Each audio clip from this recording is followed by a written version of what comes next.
সবটা ভাগ্যের উপর ছেড়ে দিয়ে বসে থাকবি তুই?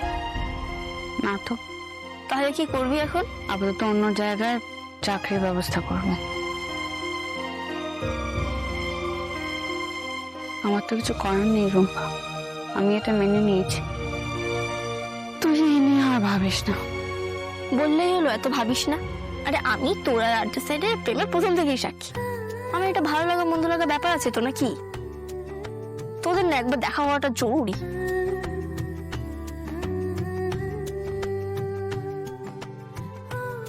আমি আর ওনার সাথে দেখা করব না। অদ্ভুত জেদ। দেখা হওয়ার হলে এমনি হবে। দেখা তো হতে পারতো, তোর জন্যই তো আর্য সাইড দাঁড়িয়েছিলেন অতক্ষণ। তাতে লাভ কি? এতদিনেও যখন উনি ওনার মনের কথাটা আমাকে বলতে পারলেন না, তখন দেখা হলেও যে বলবে তার তো কোনো মানে নেই না। হয়তো আজকে বলতেন। জরুরি কিছু না বলার থাকলে এতক্ষণ দাঁড়িয়ে থাকতেন কি? ওভাবে চলেও যেতে পারতেন না। আরে যা হলো তারপর উনি কিভাবে এইসব বলবেন? তাহলে এখন আমি যা করার করব। মেসেজ এলো। আরে দেখ, আর্য সাইডে মেসেজ হবে। আমার একটা চাকরির অফার এসেছে।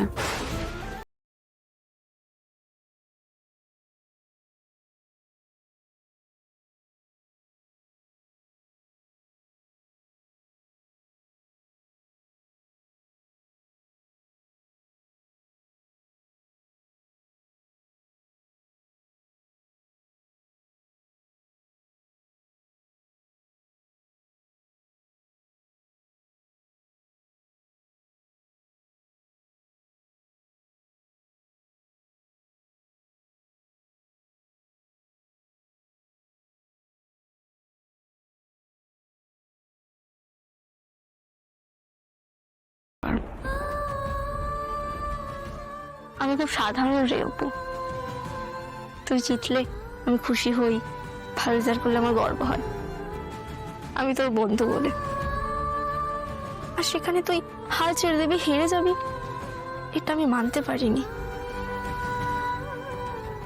তোর মতো বন্ধু পাওয়া ভাগ্যের ব্যাপারে রুম্পা। অপু, এটা করিস না। একটা রূপকথা সত্যি হবে তোদের ভালোবাসার পরিণতি পেয়ে। আমি তো কোনোদিনও ভাবতেও পারতাম না এত বড় বয়সে একজনের সাথে আমাদের বয়সী কারো একটা প্রেম হবে। তোরা শুধু আমার ভাবনাই বদলাসনি, তোদের কাছে সমাজের সব নিয়ম ফেল করে গেছে। তোদের দেখে বুঝেছি ভালোবাসার কোনো যুক্তি কাজ করে না,